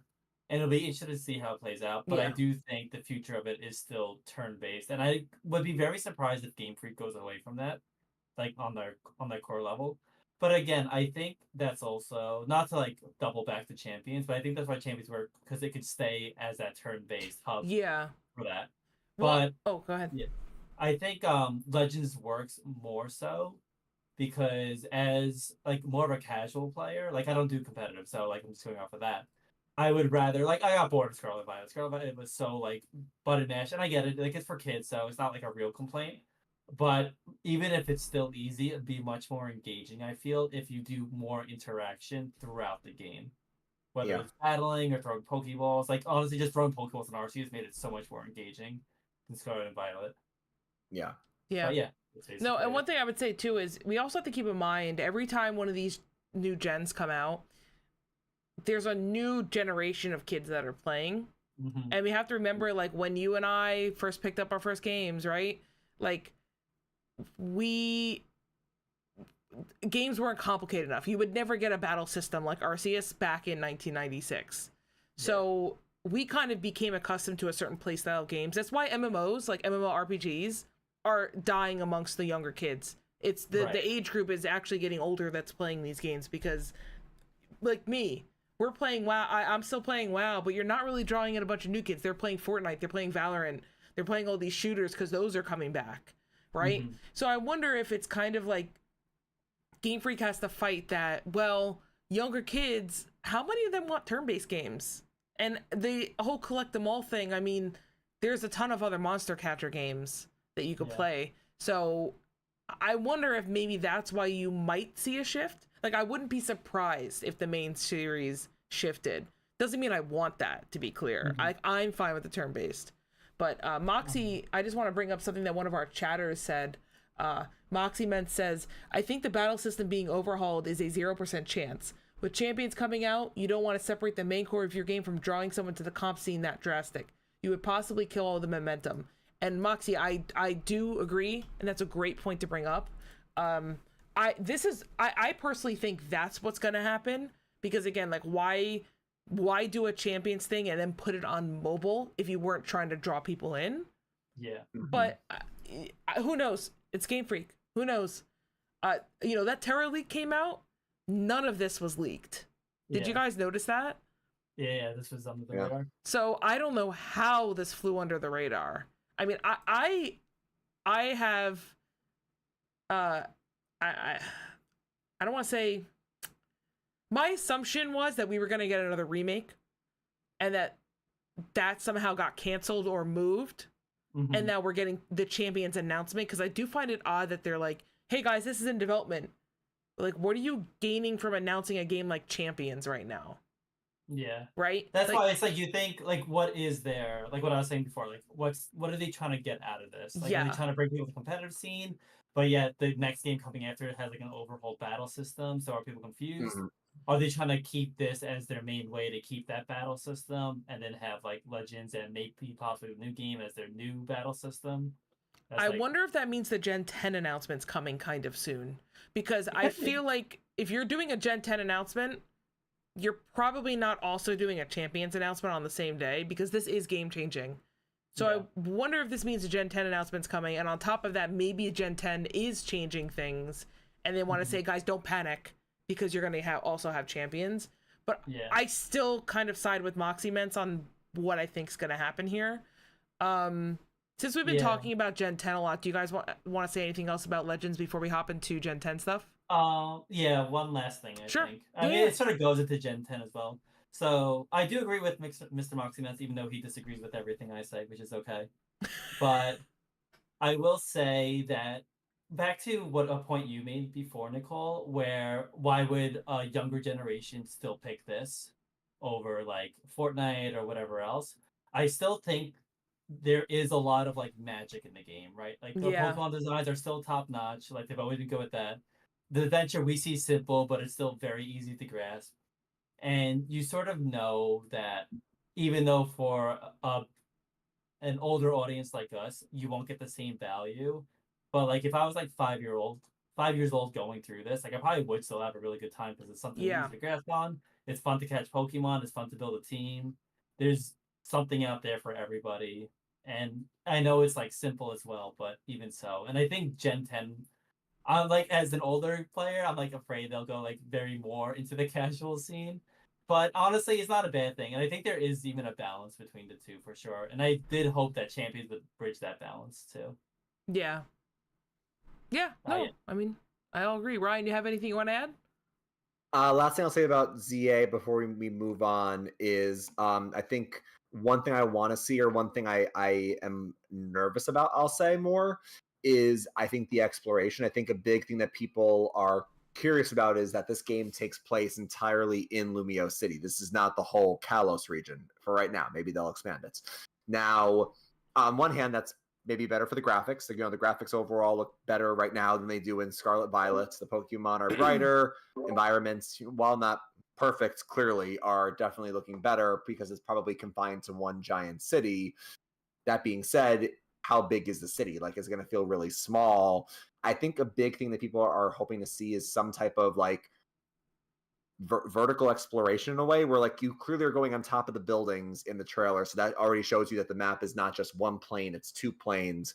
Furthermore, this is Paris, and a big thing in Paris, if people don't know, is like this, like the catacombs or the sewers under the city, and maybe there's like stuff under the city. Now, Nicole, getting back to Diamond and Pearl for a second, what was the big thing in Diamond and Pearl was the underground, and especially in BDSP, they really went all in on like there's going to be different biomes. Like there's like a snow area, there's a fire area. Like, so it would not surprise me if, you know, you have the upper city itself, which is part of the main story, with like all the little crevices and areas to explore in the city, but some of the more big stuff might be underground or whatnot. Because I do feel like people have already started to map out where things were in the trailer, and the city, while pretty big, doesn't seem huge.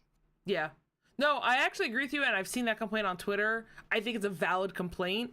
I too am a little worried about that, but I think this was the first trailer we got of any gameplay. I actually am with you, Ryan. I'm expecting a sewers thing because the city itself, you have pros and cons, right? The pros is you don't have to render as large of a world with as far as draw distance, right? You really have to just render the buildings that you're around. I'm not a game designer, but that would be my guess. Yeah. And keep it consistent. I don't want it to be too consistent because like the nice thing about Arceus was at least each biome kind of felt different. So I would be curious to see how they do that. It's a fine line. One thing I want to add too, just going back to the point we were just in before we go to Gen 10, Moxyments added another comment. My 5-year-old is currently having such a blast playing through Scarlet and Violet. Watching a younger person play Pokemon genuinely fixed so many of my complaints. At its core, it isn't for us anymore. That is why I stopped playing when Sword and Shield came out. Because, you know, when Sun and Moon came out, I was playing it, I was traveling a lot, I was traveling into the city, and I needed something to play on the train, and it hit that spot for me. But it got to the point where, like, I just felt like Sword and Shield was a carbon copy at its core, and they dumbed down the things that I liked. Like the exploration, gone. It was a linear path, just like Sun and Moon was as well, which was one of my big complaints for Sun and Moon. You know, I missed having an open world to actually go and explore. So I just don't think kids these days care about that as much, and I think they have since kind of realized like, hey, let's just churn these out faster, do what we need to do to make it faster, and kids don't care as much. But the thing is at the end of the day too, I don't think these kids have the expectations that we do. So yeah, it's simpler, like compared to what we had. These kids, I don't think they want it. I think they want a quick game, pick it up, it's easy to play and be done. And if you're that into the competitive, you will naturally find your way into the competitive side of things. Right? Yeah. So it sort of keeps its own audience. I do agree with that too. Yeah. And I agree because, I don't have a kid, but I have like a younger cousin that plays some games, and I have a friend who has a 1-year-old, so a little bit younger than your kid, and he's not quite up to that age group.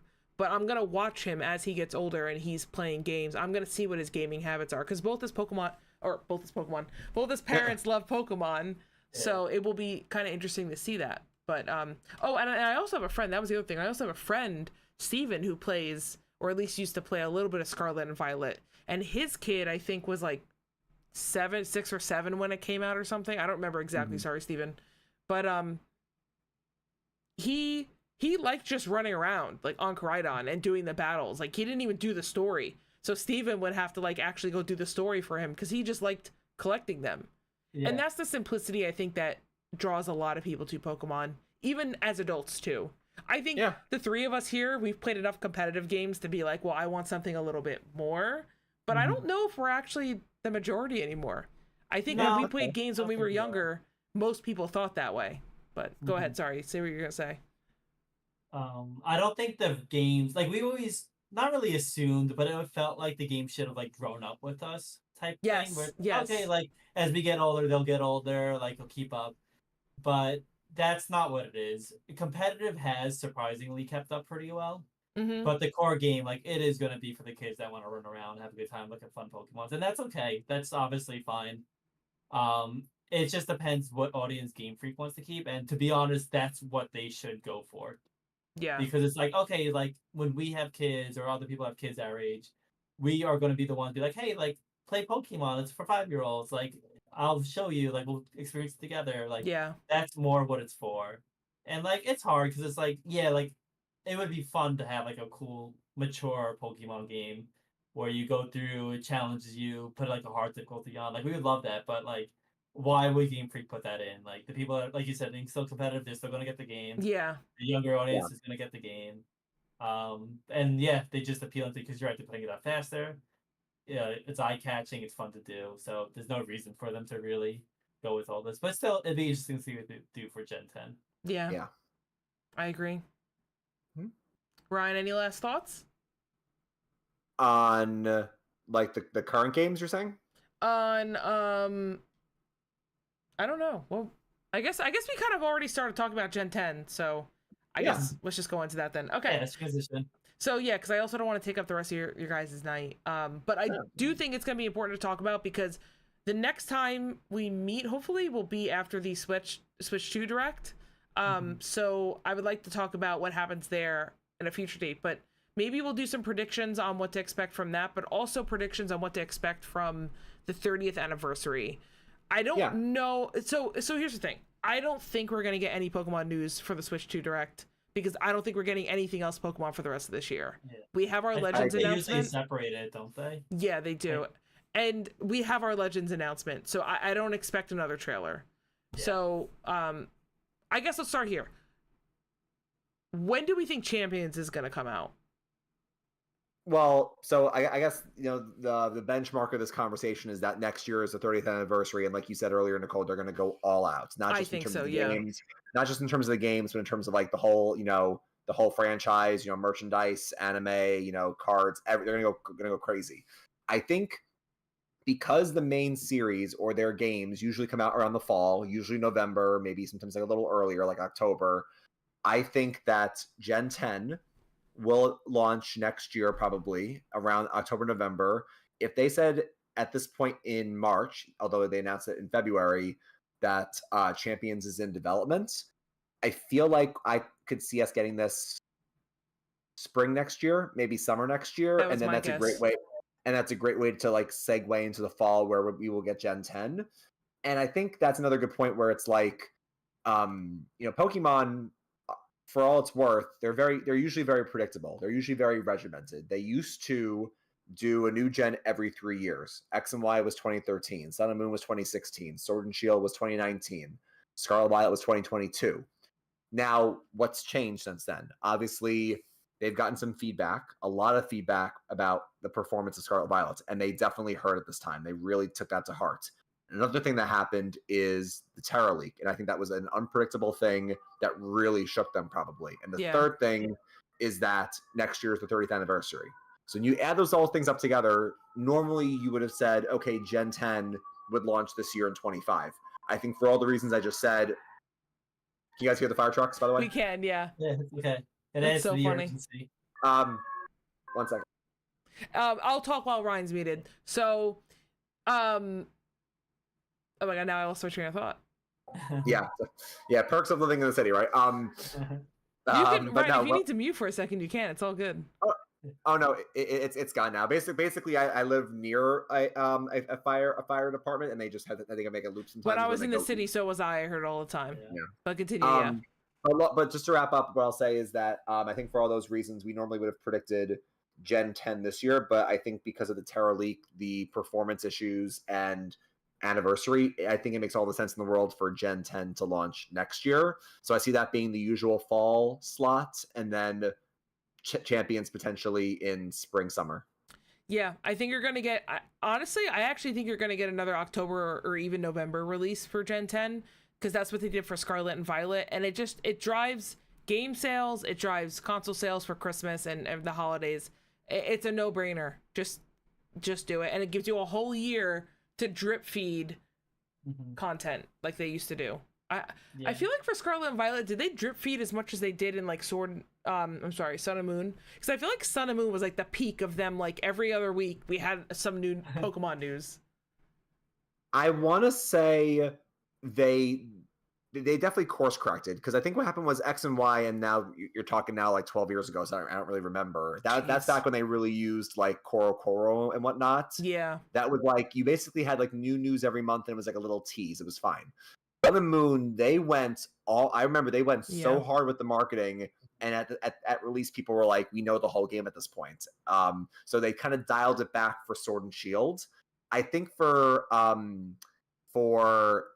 Scarlet Violet, they kind of took like a medium approach, where like every month there was news, but not like a ton of news. Like I remember one month it was like, okay, here's your trailer, and it's going to be like, we're going to tease something. Then the actual trailer is Surfetched or whatever it was. And then like for Scarlet Violet, it was like, we're going to tease like this new thing. It's a new Pokemon. Next week's the trailer. Oh, here's, what was that thing? Grafify? Oh, yeah, something like that. Yeah. No, not the giraffe. The little like thing that the like painted. The little like lemur with paint. Yeah. Oh yes, yeah. Like they teased that. So I feel like they took a medium approach, where they were like you said, Nicole, drip feeding every month. I feel like with ZA and even for Gen 10, they probably will do the same thing, where like we got our big February Pokemon Presents. Probably we'll take another like a month or two off, and then maybe around like May, June, they'll start saying every month, here's some news to kind of get you ramped up. Yeah. And like Moxie Men said too, he says he thinks Champions is going to be 4 to 5 months after ZA, which is kind of what you were saying, and I also agree with you, Ryan. Yeah. I think the spring release is going to be Champions to hold us over until fall release for Gen 10. So I think we're going to get another year of the Scarlet and Violet circuit, because I also don't see them, here's the thing, I don't see them releasing the brand new game like 3 months before Worlds. Like that's just not going to happen. So they're going to use Worlds to we're going to use Worlds to promote the new game. So and also, why would you just not, during your 30th anniversary, why would you not aim for a holiday release? So yeah, I would agree with Moxie Ments. Yeah, I'm sorry, I'm just scanning through the notes too. I feel like the only reason they would push the gen sooner, so I agree with all of you straight up. I think those are all the dates. But the only reason they would do it sooner, if they need to like get the new Pokemon out for like new trading cards, new plushies, new whatever. Yeah. But the thing is, they just started the Mega Circuit. They're gonna have to go after all of that. Like, there's no reason to make Gen 10 sooner than the holidays. Like, it's such a perfect window for them. Yeah, that was my other thought too. Was, so I know we're getting Megas for Arceus. I'm sorry, for Legends, but I was a little shocked that they were coming this early into the TCG. So I'm pretty sure the TCG set that it was announced for is coming out in like May, June, July. So it's actually going to come out before, we assume, the Legends game, right? Because we didn't get a Legends date, I don't believe. It just said this year. So, right? Did we? We didn't get one, right, Ryan? It said later this year. So, I mean, could we get a summer Legends release? I mean, it's possible they released Legends Arceus in like January or February. Yeah, the current theory actually is not November. The current theory is September, October. And the reason for that is because in the Japanese trailer, apparently, whenever a Pokemon game launches in November, like it normally does, they usually say winter, winter whatever. Oh. In this trailer for ZA, the Japanese trailer said fall. So people actually think it might be. So people actually think it might be September, October rather than November. I didn't know that. Thank you, Ryan. Yeah. I would actually agree with that timeline though. Like I wouldn't be shocked if that was timeline. I'm not gonna complain because I want the game. I do think Gen 10 though is like a hard lock on October, November. Like I just don't see that releasing any earlier, in my opinion. Which is again why. So it goes back to why did they announce Champions now? Is I feel like have that in the back of people's minds so that when they see that Gen 10 doesn't get announced for a while, it's like, well, we're still getting Legends, we're getting Champions, and then obviously Gen 10 is gonna come out next year. Let's talk about Gen 10 a little bit too. So do we think it's gonna be Kanto related? Are we going back to Japan? Do we think it's like, is it gonna be a core mechanic of megas? Are we? I mean, because I want to be sensitive if people don't want to like get spoilers. Are we allowed to talk about the Terra leak or no? Oh, I didn't even think about that because I honestly forgot. I think if you don't want to hear about the Terra leak stuff, you should just click away. All Let's really talk about it. All I'll say really quickly is that the only thing we know about Gen 10 for right now, based on what was in the Terra leak and what people, because also there were some people claiming that they had like other sources and whatnot, and like diving into all the source code. What we know, I believe, and you guys can correct me, is for Gen 10, people saw like different letters like K and N, and like they were looking at kanji and whatnot, and people have been speculating, because obviously none of this is confirmed, they were speculating like the words K and N and kanji are like wind and waves. That's what people are speculating, and then a source or people that were diving through the source code seem to imply the theme of Gen 10 maybe won't be Kanto. And I think, Nicole, to your point, if it's the anniversary, I could see a separate Kanto type thing for the anniversary. But this might be like either like something Mediterranean, maybe like Greece or Italy, where like the things say like winds and waves, the whole theme is like going to an archipelago of many different islands, a la like a Wind Waker or whatnot. I mean, I guess it's kind of like a Lola, but a Lola had 4 main islands in a way. This sounds like it'd be like a giant like island chain archipelago. So if that's the theme, I guess that's what it could be based on the source code, but we really have no other information yet. I would be down for a Greek one because I feel like you can get really cool mythology, like all the Greek mythology, and get some stuff. As much as I love Italy, being a full-blooded Italian, I'm kind of sick of Europe.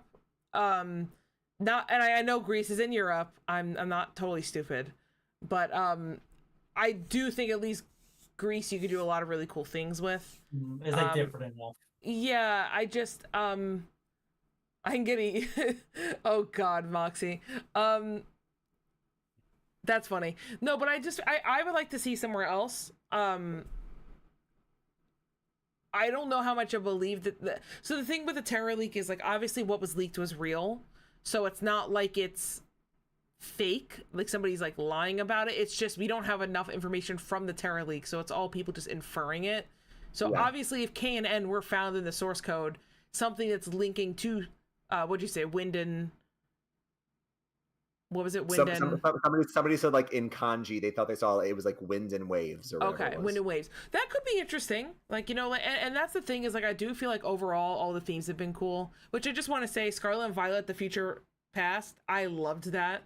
I thought that was very cool. But yeah, I could what about you, Mike? What about your thoughts on that? I don't think it's Kanto. They have to do something different. I think so, yeah. It's like the 30th anniversary, but I can't see them basing a whole gen that it was an anniversary, you know? Because I feel like the big thing is you look back on the games. Like, in the moment's obviously important, but it's like, okay, like, which gen's your favorite? No one's really going to say Gen 10 because it reminded me of Gen 1, you know? Yeah, no, you're right. So, yeah. I mean, okay, this is a little bit out there, but bear with me. Do you think there's just another part of Japan that we could go to? I think it's possible. Japan's different enough. Like, they could easily do, like, the big cities, you know? Yeah, I mean, the problem is I feel like most of Japan has been covered by the first, like, 4 games. But I also wonder, too, like, could it be, like, in Gen 2 where you had Johto and then Kanto was, like, right next to it? Because they did say that Paldea was right next to Kalos. Yeah. Right? Cool. That's confirmed, I think, or is that a fan speculation, Ryan? I mean, it's fan speculation because in the real world, Spain and France are next to each other. So that's the theory. Now, obviously, by plane in the Scarlet Violet DLC, you fly to Blueberry Academy, which is based in Unova, but that's like going across the sea from like Paldea to New York with Unova in a way. Yeah. Now, again, we don't know, right? Because X and Y had a lot of cut content that we also found out about in the Terra leak. I think it's widely speculated and kind of inferred that Paldea and Kalos are next to each other if we're basing it on the real world, but we don't know. Yeah, I mean, I knew it was inferred from the real world. I just wasn't sure if there was like a... I thought there was something in the anime or something in the story, because I don't ever pay attention to the story. But... I think they did hit their stride, though, with putting it in different locations to get a bigger audience. Yeah. Like, it is pretty cool, like, if you live in Spain, be like, oh my god, they based it off my country, like... Well, I've gone back and played through Black and White 2 a little bit and been like...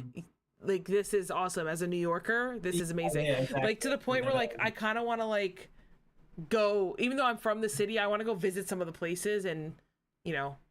Yeah. Kind of see, because the thing is, when it came out, I wasn't, even though I've always lived near the city, I never really went into the city, so it'd be cool to like replay it and then actually go visit those places.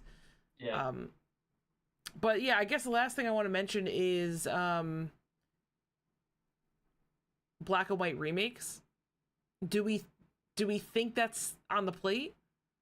I feel like it exists somewhere. It's agree. Just a matter of what. I think once Champions came out, that got pushed more, but I don't think it's like, I think it's still a concept, or even maybe getting started made somewhere, you know. Because wasn't there a rumor that they were sitting on BDSP, or that they weren't gonna do it? Ryan, go ahead. I don't know if Game Freak was. I mean, we know it's been proven that Nintendo like sits on games. Nintendo has like sat on games for years, and whenever they want to release something in a blank spot, they'll do it. I don't know if Game Freak would do the same. But Black and White, I do think a remake is coming at some point. Now thinking about it, I'm actually not shocked it's not this year, honestly, because somebody pointed out wisely, like if you put Legends aside and you just look at like raw remakes, there's only one remake per console. That was why only one. Like, our Switch remake in a way was BDSP. So if we get a Black and White remake, it's not going to be until Switch 2 comes out, which I guess to your point, Nicole, could be next year with the anniversary. Maybe it's like 2026. Yeah. I do think it's coming, but it doesn't surprise me that we're not getting a second remake on the same console. Yeah, that's why when there was rumors of another Black and White remake coming out, the only reason why I kind of believed it was because the Switch's lifespan is also the longest console lifespan before another console comes out. Because it's like when 3DS came out, right? And when we got the Omega Ruby Sapphire, they still supported the DS game because it was only a few years in between them. It's not like it was like 7 or 8 years, I don't think. I'd have to double check that and fact check that, but it definitely didn't feel like 7 years between the regular DS and the 3DS. So I do wonder if maybe they had it made for Switch, delayed it for Champions, and now maybe that'll be one of those things where it's like polish it up, make it look nice, and then during a Switch 2 lull, we'll drop it, because it's a remake. They don't need the remake. It's just we don't have anything for Pokemon. Smash the hammer and go get it. Well, see, it's funny because it really would have fit here. Like if they dropped it like early this year, hold that over till Zod and Champions in the new game, like it would have fit perfectly. But obviously that's not the case anymore. So I would have bet money. I straight up would have bet money on saying that we were going to get a Black and White remake. They were heavily hinting towards it. This is the perfect time to release it. I do think something happened last minute because Champions was not in the Terra League. Now, granted, I don't think Black and White remakes were also in the Terra League, but the only difference is that I would assume a Black and White remake was going to be made by Ilka. I would assume that. So that wouldn't necessarily be in the Terra League. Yeah, that makes sense. But okay, let's wrap this up and talk about Switch 2 stuff. So there's a Switch 2 Direct coming in April. April 2nd. Yes, there's also going to be a hands-on... Not April Fool's Day. Yeah, not April Fool's Day. There's also going to be like a hands-on Switch 2 experience that's happening. So I had always guessed it's going to be a May launch for Switch 2, because I feel like you're not going to have a hands-on experience that far away from the actual launch date. And then a Lego set got announced for Mario Kart saying like a May date. And I'm like, oh, All right. that could be it. All right. I think it's happening now. So I don't know. What are your guys' guesses? I think it could be May based on like if that's going to coincide with the Lego Mario Kart announcement. I still think if I had a bet, I'll bet June because they have been following the Switch. By the way, like they didn't have to follow the Switch timeline because Switch was needed to be, they needed that to be a hit after the Wii U. Yeah. And with the Switch, they had the initial tease in October, and then they said, okay, we're going to give you 3 months of runway, and then January is our kickoff event, and then the Switch launched in March of 2017. So that basically was like a 3-month gap from the tease to the the direct, and then 2 months or a month and a half until the reveal. Now for this, they teased the Switch 2 back in January. Switch 2 Direct is in early April, so that's again like a 2-3 month gap. And then I think if you follow the same timeline, I think Switch 2 could launch in June. But again, I also could be May. But I do think once we get through the April 2nd Direct, I think we'll know that this is a May or June release. Mm-hmm. Yeah. Yeah. I do think that date we will get a date again for the actual Switch. Oh, it yeah. doesn't make sense to tease it any more than that. It's like we know it's coming. It's been teased enough. It's been leaked a lot. Yeah, it's been leaked. Like they have to tell games on that Direct. It's not like they can say they're like, all right, coming fall. Like it doesn't make much sense. Yeah. And I do think like everybody's ready to move on to the new console. Like you don't have to wait for like the holiday release, right? Like people are gonna eat it up. Like yeah. We're ready to move on, and I think delaying it even more than that's just a tease. But yeah, I think that's gonna be. I think it's smart to release it mid-year because you're gonna get those people that are like, day one, I need it. Like myself, I'm gonna buy it day one. Soon as the orders go up, I'm buying it. But then you're also gonna get the people that can't afford it, like a kid, right? So they're gonna just get it for Christmas from Santa Claus, stuff like that. So I think you kind of hit two different markets in the same year, and you're really just maximizing it. I think I want it to be in May or June because I'm going to Japan in August, so I need it to come out before then so I could use it on the plane. But no, it's got to be coming out. I think during the summer. I don't think you can wait to the fall. I don't think you announce it as early as you did if it's going to be in the fall. Yeah, and again, it makes no sense. I feel like the only reason would be for the holiday sales, but like, why would you compete with other things vying for your money when you could just plain May and June for yourself? Well, you'll know it's going to sell well the first holiday season a new console comes out. That too. So you get sales then and... Yeah, and then you're going to get the sales of the Gen 1er. So why have both markets fighting at the same time for the same stock? Have it split, gives you more time for more production for the holidays, and then, you just kind of go from there. So I'm excited. I'm excited. Some of these weird, random, like, I don't know if I want to say leaks or rumors, but, like, did you guys see that there's allegedly... So there's a USB-C port on the top and the bottom, and the patent for the Joy-Cons came out where you could actually turn the Switch and it'll display, like, depending on which orientation that you have the Joy-Cons in, it tells the Switch which side is up and which side is down. Yeah. So you could actually like turn this, like you could take the Switch and like play like normally you'd play like this, or you could play it like this. And you have a USB on both, so you could put the power plug in here if you have it in a stand, or if you have a stand with it at the bottom, you could plug it in there. But then the other thought was that you could actually attach an external screen. So you have the Switch here with the screen, and then you have another screen here. What's your guys' thoughts on that? Yeah, for the DS back. The DS? Is that what you said? Well, two screens. I mean, can we just bring the DS back if they're going to have the Switch and you can attach another screen? Well, actually, you put your Switch 1 on top of the Switch 2. Oh my god, Mike! That would be so funny. But I thought about it. At first I was like, no. But then I thought about it. I'm like, I don't know if it's going to happen. But it could work. It could work. That's the sad part. Like, think of all those Nintendogs. There's a lot of exciting functionality because not only are those the rumors and they're teasing like now lately, like they're trying out voice chat. They're also obviously the biggest thing from the Switch 2 trailer is not just the two USBs, but the Joy-Cons can now become mouses, and that's going to be teased. And what's going to happen now with like what games can we do like point and click with. That's going to be very exciting to see them tease. Obviously, the biggest thing is, and Nicole mentioned her upcoming trip. We all hate, whenever Joy-Con drift happens, playing in handheld mode, which is why I play my Switch 90% of the time in docked mode. No longer will the Joy-Cons click in. They're now going to magnetize on the side. Yeah. That's going to be very cool to see. So the Direct will not only be exciting from a software perspective, and obviously whenever we chat next, we're going to be looking forward to whatever software gets revealed. But I'm very excited to see what they're going to reveal from the hardware, because the Switch is obviously a great system. It's going to be, I think, the second best-selling system of all time, potentially the first best-selling system of all time. It was great, but they're clearly learning about it and taking more things from the first iteration. So that's why I'm very interested to see what the Direct has to show. Yeah. Yeah, I agree. I think there's still secrets that they haven't talked about. I believe we still don't know what that little C button's for. Yeah. Correct. I'm once again, I am hoping that it's a communications feature.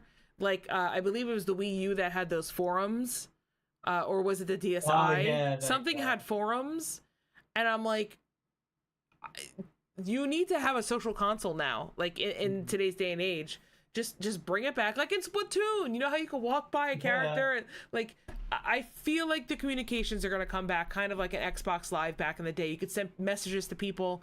Not to get too much on a tangent, but one of the things I realized that I really missed was Street Pass on my 3DS, right?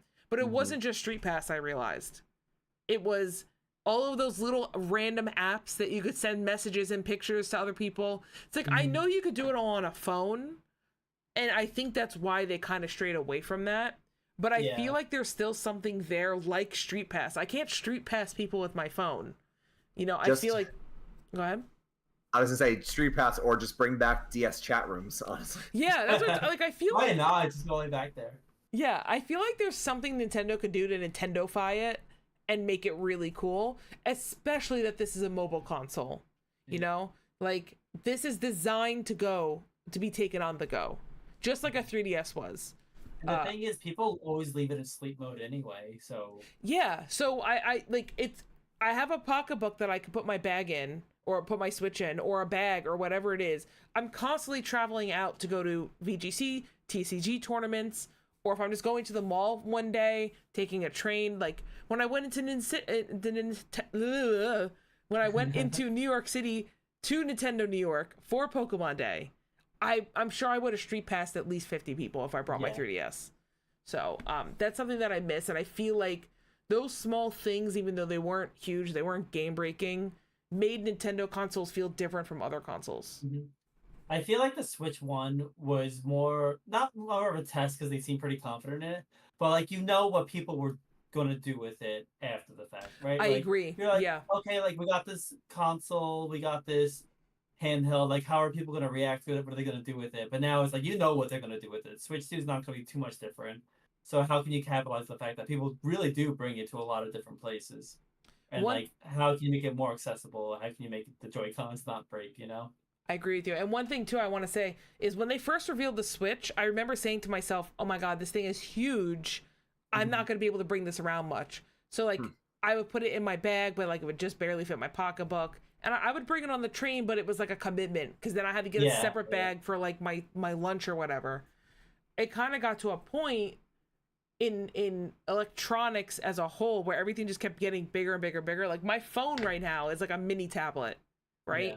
So it's I think we all just kind of got accustomed to bringing around bigger electronics, and I think that actually only helped Nintendo, because I do wonder, Mike, I do wonder if they were listen, we are building this hybrid console, but how many people are actually going to bring it outside of the house? Well, that's what I think too.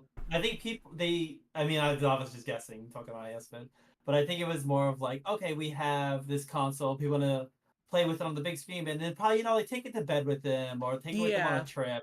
Are they really gonna take it out on the subway and play it? I agree with you. No, I 100% agree with you. I don't think they expected people to take it out. Maybe in Japan, but not in America. But I can tell you that when I worked in and lived in the city, I saw multiple people playing the Switch on the train, on the subway. Yep. Yeah. So it's definitely a thing. But I do want to wrap this up because it's been almost 2 hours. That's crazy. Yeah, I kind of had a feeling it was going to take us a while to get through all this. It's our first one back. Yeah. So we'll definitely be doing more though. I had a lot of fun. Yeah, this was a good one. I'm glad we did this. But yeah, do you guys have any last thoughts you want to talk about regarding anything? I think I'm good. Just happy to be back here. Same. Yeah, I was gonna say this was a lot of fun. It was great chatting with you both again in this format. Definitely want to see us try to keep it going, see how it goes. Luckily, our next topic, if we do this again soon, is kind of built in for us, right? Because again, the switch to Direct is April 2nd, which tomorrow is exactly only 3 weeks away. Wow. So who knows? So who knows when we'll be back with this? But I think an easy next stage is like to recap what we see in the Direct for the Switch 2, not just to go over like what they show with the new hardware, like we were discussing, but also the software. Like the only thing we know for a fact is they're going to show off that new Mario Kart they teased. But other than that, all bets are off. They could show basically anything at this, which is exciting. So when's the Switch thing? You said April 2nd? It's April 2nd, and I believe it's 9 a.m. I believe. Okay, I had to put it in my. I had to put it in my. Calendar. I've already blocked it on my calendar. Don't worry. Oh, Ryan, you're hilarious. Yeah, no, well, but the thing is, though, it's gonna be like 3 weeks away. Can we wait 3 weeks for another podcast? I don't know. We'll see. We'll Might see. be calling out those We now. can always just do something in between. I know. I have a lot of stuff to talk about, but yeah, I mean, I just want to thank everybody for tuning in. I really appreciate it. I'm pretty close to getting affiliate on my one account. On my channel, at least, we're gonna be doing a lot more Pokemon content. I'm streaming tournaments, me failing at ladder. I know Ryan does his podcast, so Ryan, plug your podcast one more time to the new viewers. It is Soul Survivor podcast. My friends and I, we are Survivor fans, and we recap every episode after the fact. Sometimes, right afterwards. Sometimes on different weeknights or even weekends. But we always go live after each episode to share our thoughts. Cool. And then, Mike, do you have anything you want to plug? No, I'm just here. Shout out to Mr. Moxie Ments in the chat. Thank you for throwing some ideas our way so that we could chat about it. If you guys enjoy this podcast, make sure you catch us live on my Twitch. Oh, was that just a follow? Shoot, somebody just followed and I don't have the notification thing on. I heard it, but I don't see it. What's going on? I hear following. Where's my notification panel? What's going on? Hold on. I feel so overwhelmed. Good thing I got this stream deck so I can go and click on my dashboard that I didn't have open apparently. Wait, hold on. Don't leave if you just followed. Jabba the Hubs, you have been followed. Accept the love. Thank you. Jabba the Hubs, thank you for that follow. I appreciate that. Seriously, I do. Hold on. I need to find out where this is though. Stream manager. There we go. Activity feed. Carly VT, thank you for following. I knew there were two people. I have to fix the I'm gonna have to fix the notifications. Sorry, it's been a while since I streamed, but now that I'm doing this professionally, I should probably figure all this stuff out. Thank you again though, Jabba. I really appreciate it. Thank you, Mike, and thank you, Ryan, for meeting with me and chatting about this. We're definitely gonna do this again. And yeah.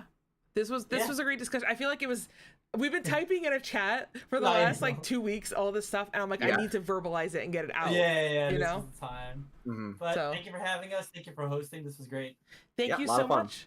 Alrighty. I guess that's it.